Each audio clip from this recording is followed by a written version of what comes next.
Mohon izin saya menyita waktunya pada pagi menjelang siang ini untuk mendengarkan paparan dari proyek atau P5 kelas 7 dari para koordinator modul P5 kelas 7, di mana temanya kearifan lokal. Topik proyek kita melestarikan batik jumputan, Bapak Ibu. Siapa yang tidak kenal dengan jumputan kita di sini? Nah, tapi nggak tahu kalau nanti anak-anak didik kita mengambil culture di sini ya, kebudayaan, kearifan lokal kita. Nah, untuk selanjutnya yang akan mempresentasikannya yaitu tim P5 kelas 7 dengan tema proyek kearifan lokal, Ibu Dika, Ibu Fayuni, dan Pak Ibang. Silakan Bapak Ibu dipersilakan untuk mempresentasikannya. Assalamualaikum warahmatullahi wabarakatuh. Waalaikumsalam warahmatullahi wabarakatuh. Kami dari tim P5 kelas 7 yang kloter terakhir ini akan mempresentasikan P5 tentang kearifan lokal. Topik proyek yang kami ambil adalah melestarikan batik jumputan sebagai khasanah kebudayaan nasional. Jadi kami di hari pertama ini akan kita lakukan adalah tentang teori. Jadi di hari pertama ini guru masuk mata pelajaran itu semua akan tentang teori. Materi ajar berupa kebudayaan nasional. Di bagian lampiran nanti kami sediakan tentang kebudayaan nasional. Ketika baru masuk nanti kita ada lembar asesmen awal pembelajaran. Ini ciri-ciri kebudayaan lokal dan kearifan lokal yang ada di Palembang. Nah, ini pertama masuk kita tidak langsung mengerjakan di kertas, tapi berupa tanya jawab. Jadi tanya jawab tektokan dulu. Ketika sudah, guru yang bersangkutan akan memberikan modul atau memberikan materi ajar kepada siswa. Setiap satu kelas dari awal pembelajaran kita sudah membentuk kelompok sebanyak 6 kelompok ya. Diperbolehkan membawa satu gawai atau satu HP untuk memudahkan gurunya juga. Jadi ketika sudah diberikan materi di share di grup, anak membaca. Jadi dari depan tuh kita sudah literasi bersama. Jadi anak bacanya ganti-gantian. Akhir di jam 2 jam terakhir itu peserta didik akan mencari video tentang batik Nusantara dan batik Palembang di HP-nya masing-masing. Kemudian menuliskan nama motifnya apa, kegunaannya apa. Karena kan kalau di batik Jawa itu banyak sekali. Kemudian di batik Palembang juga banyak, kalau tidak salah ya, saya juga kurang paham di batik Palembang. Kemudian siswa ini disuruh mengingat kira-kira di antara batik-batik Palembang tadi itu mereka di rumah itu punyanya yang mana. Nah, nanti kan dicocokin tuh, mereka punyanya di rumah misalnya yang jumputan biasa. Kemudian nanti mereka diminta berkelompok atau untuk menggambar siswa untuk menggambar pola yang mereka punya di rumah itu, yang kegiatan mengingat itu. Ketika kemudian yang nomor hari kedua itu kita ada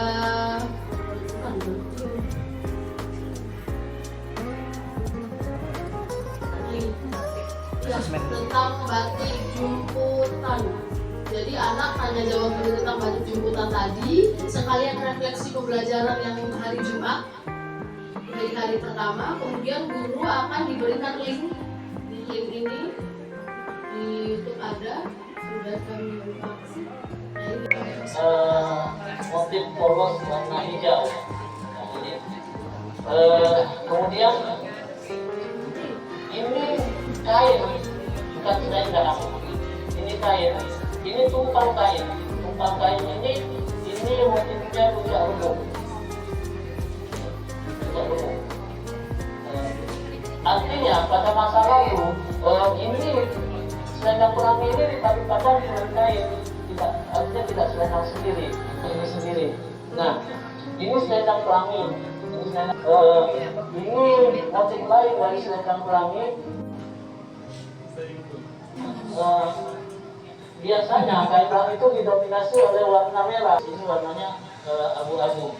Nah, kapan kain pelang ini dipakai? Kain pelang ini adalah salah satu kain adat yang ada di Kota Palembang.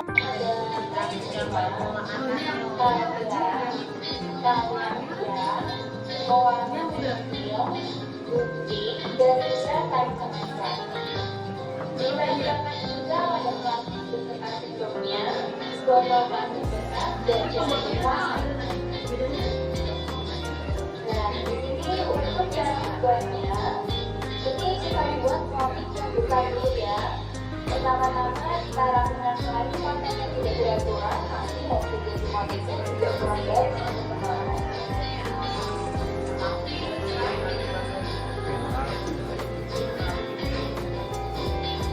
Kalian aja lah ya menyebutnya. Apabila sudah ikat yang kencang bagian tengah kain. Mengikatnya bisa menggunakan tali rahasia pada plastik untuk membuat alunan warna. Kita masukkan cukup warna ke dalam wadah plastik. Kemudian tambahkan air panas atau air panas secukupnya untuk melarutkan warna. Halo, Assalamualaikum. Halo.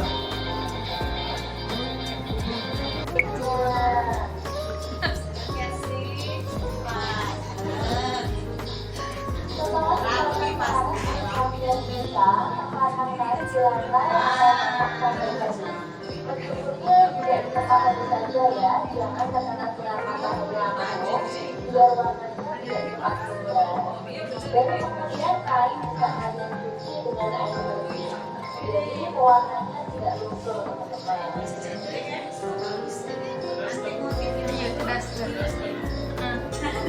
Jadi dari motif yang kecil.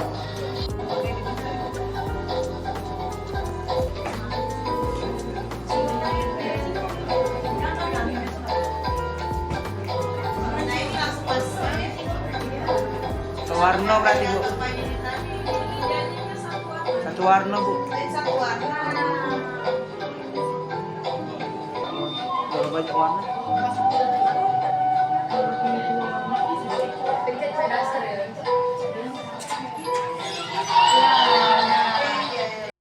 Kalau menurut saya Bu ya, karena zaman tahun kita Ibu Rupida Sibarani itu sering ya Bu yang ini ya, kita bikin yang pakai lereng. Kan banyak itu masih sisa-sisa di gelas, itu sudah pernah. Lereng itu juga waktu zaman itu kadang-kadang anak itu main-main babit-babit itu Bu. Buat kain jemputan ini sebenarnya ada 3 ya. Yang pertama mudah, sedang, dan sulit. Yang pertama yang mudah itu ialah yang kita melipet-melipet tadi, tapi harus rapi. Nah yang kedua agak sedang ya. Sedang itu tadi ialah memakai kelereng dan membuat pola. Ya yang ketiga itu Bapak Ibu pasti punya baju jemputan yang ada bolong-bolong ya, yang motifnya bolong-bolong, banyak motifnya. Itu menggunakan jarum, kemudian menggunakan tali rapian, itu yang sulit tuh. Jadi yang segitiga itu kita bikin sih.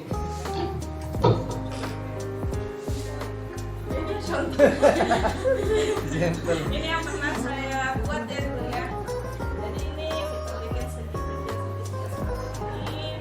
Kemudian kita bikin cangkulung apa itu kain pita dan kita sado. Bola balik. Nah itu yang untuk apa sih namanya motif ini tergantung warna kan. Warnanya banyak segitiganya. Di ujung, di ujung. Karannya diikatnya gimana? Nah, ini kan sampai bawah sini ya. Akhirnya diikat, ini kan segitiga nih. Diikat di sini, di tengah, di sini sampai di sini. Berarti besar ya. Berarti besar. Warna putih. Sudah itu nanti kita kan langsung eksekusinya. Oke lah, yang kecil ya, yang kecil dulu. Terus kita kasih lagi kelereng lagi di sini atau kelereng yang lebih besar. Atau kulit lah yang besar. sampai sini Bu. Nah, kita nak warnanya apa? Merah, kuning, hijau, biru, misal warna-warni Bu. Pas dibuka itu cantik Bu. Nah, Kalian sudah ada nih contohnya, atau untuk mempermudah ini contoh polanya, mereka sini gambar. Gimana kalau pola? kalau mau polanya itu Ibu maunya cantik gitu polanya, jangan polanya monoton gitu kan. Nah atau mungkin dari adiknya nayangin gitu, dikirim di HP paling gitu. nanti kita Gimana? cari kami cari Iya. pola macam-macam pola. Referensi Nanti lah ya. Anak-anak tuh pengen pola yang seperti Nah, apa. gitu. Kemudian Cak Mana tuh kalau kita ngasih tahu sama anak macam-macam teknik pembuatannya, jadi anak tuh berpikir nih, oh ya aku nak bikin cak ini, aku nak bikin polanya cak ini. Nanti kena editing atau apa, pasti ada aja errornya gini, human errornya.